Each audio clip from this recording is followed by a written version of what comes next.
Standard broadcast has been interrupted. At the request of the Centers for Disease Control, at 7:45 a.m. today, a disease outbreak occurred with symptoms such as impaired motor skills, violent behavior towards others, and complete dysfunction. This disease is rapidly spreading.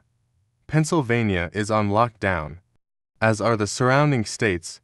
Leave your device on for further information.